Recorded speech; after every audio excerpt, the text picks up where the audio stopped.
For those of you that don't know me, my name is Soccer Tom, or Tom Mulroy. I was George's first professional player. Right.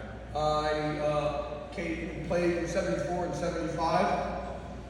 The reason why I picked Ulster is because when Coach came to talk to me at my house, he was the first coach that knew every ghetto player in New York City. Yeah. I knew him, I played with him. Every other coach was talking about the high school team and his player, and he was like, Johnny Lignos, the Greek from Astoria, Mickey Megaloudis, all of these. He knew every kid in the city. Coach would drive all the way from upstate down into New York City to the New York City High School All-Star game every year. Right. Most coaches wouldn't park their car in that neighborhood.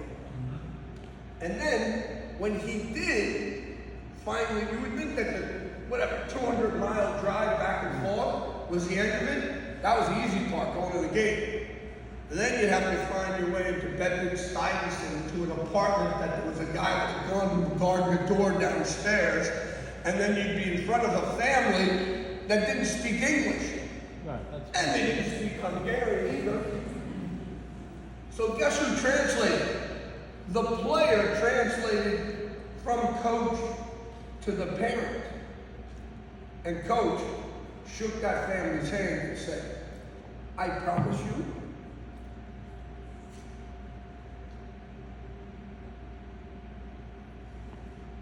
because he said it to my mom too, that I will take care of you, son, like he is mine. I will make your American dream an American dream because your son will be educated. He will have what you didn't have. He will have an education.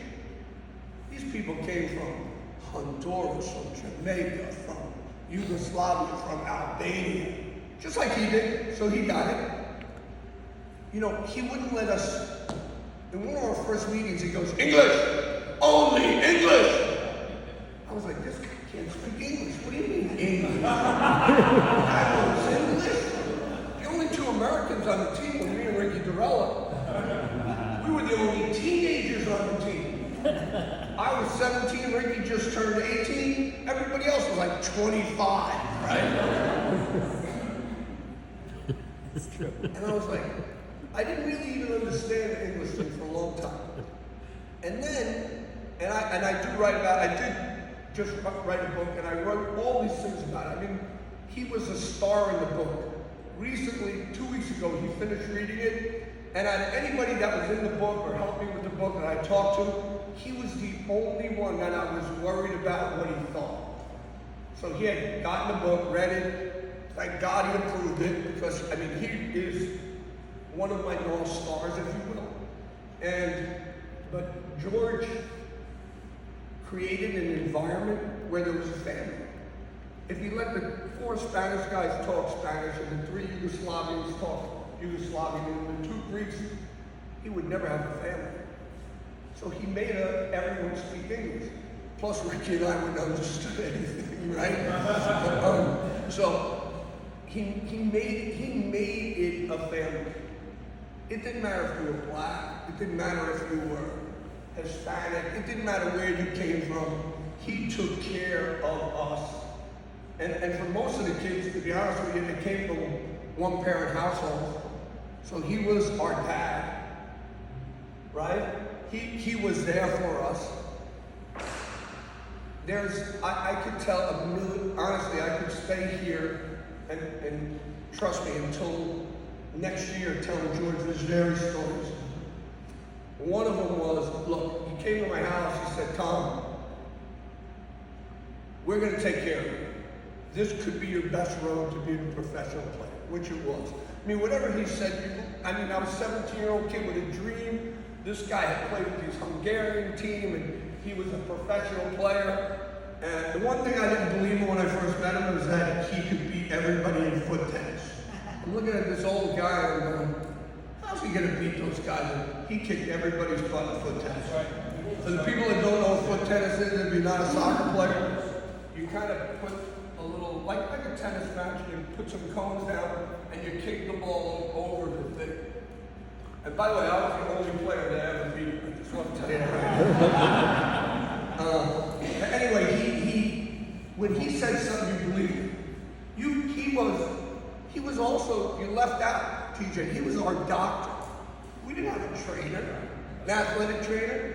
You were injured. George Vizvary did his Hungarian witch doctor stuff.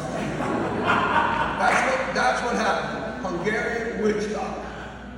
Coach, my feet are itching. Oh, I got athlete feet. Piss on them. The acids from your urine will burn the bacteria. So guess what we do? We went in the shower and pissed on our toes. He said it, you believed it. It was true.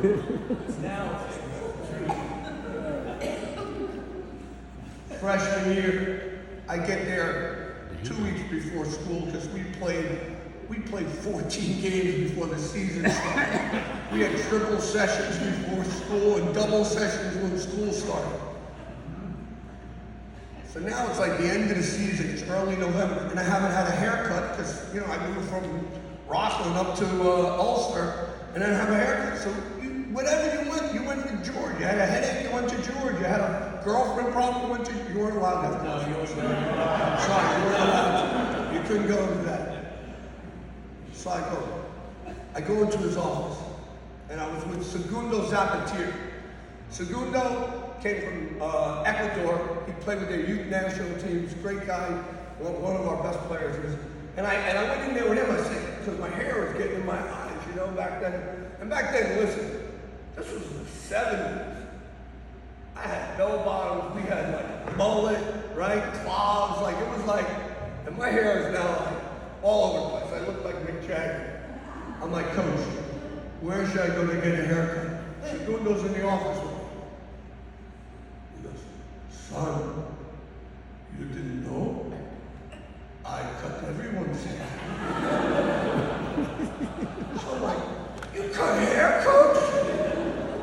Sit down, my son. Meanwhile, no mirror, so I don't see what's going on. Right? I have no idea what's going on. And Segundo is like this. I'm like, Segundo, yeah. I had the second worst haircut on the team. Only he had worse hair than I had. Okay? He did everything for us. He took care of you. Honestly, if you're not, and it doesn't matter, I bumped into a player yesterday from the 2005 team. My daughter was born in 2005. I mean, right? 1970, these guys, they don't even know who the Beatles are, these kids, right? And I'm like, you talk for 5 minutes, and it's like you were in the same locker room, the same day, the same. I actually have had you have no idea, I've had a blessed soccer life. I've never had another job. I've never done anything but soccer. Commentating, promoting, marketing, meeting with, traveling. I've been to 9 World Cup finals in the stadium. I mean, soccer has just blessed me. And this guy's impact on me is unbelievable. The coaches around the country, they respect him like no tomorrow. My phone has been ringing off the hook. Texts, my condolences, stories of what he did for me, how he did it, how unique he was, how funny he was, how knowledgeable he was. By the way, the guy went to his grave doing it his own way. That's right. There's no doubt about it. This guy, could George Vizvary have been the World Cup coach? Probably. But if you have to kiss one ass, it wasn't happening. It was not happening. And we know that didn't matter to him. What mattered to him was him. The people around him, he was not bending their way. This is a quality that every person should have. And he passed it on to all of us. We don't even know how many. 600 is 700. There is a soccer tree from this guy like no tomorrow. Like no tomorrow. And one of the proudest things of me is that I'm part of his tree, and hopefully I've made a tree around my people. I run a 2,000 kid soccer club down in Miami. 500 to 600 are travel players, the rest are recreational players, which is fine. I love little 7-year-old girls and boys that love the game. I never worked a day in my life. I'm 66 years old, and I juggle a soccer ball for a living. I mean, I'm so blessed. And I would not have had that road without George. There's so many people that can tell the same stories. There were, those rides that I said he took the city, he didn't even get reimbursed. That wasn't in the budget. The guy paid to coach Ulster County Community College. He didn't get paid. Are you kidding? By the time you bought a kid a meal that didn't have money, or help with their rent, or the guys that had their electricity turned off because they didn't pay anymore, he went in and turned their electricity on? I mean, this guy picked you up, dropped you off, make sure that you were taken care of in every way. Whether you were the best player on the team or the worst player on the team, he gave you love, right? He gave you love through the sport of soccer and through his leadership. And I can't say enough nice things, so I'm going to end it. Coach, I love you very much. You know I do. And by the way, I was his favorite. Okay. Beautiful, Tommy. Bravo. Bravissimo. Fantastic.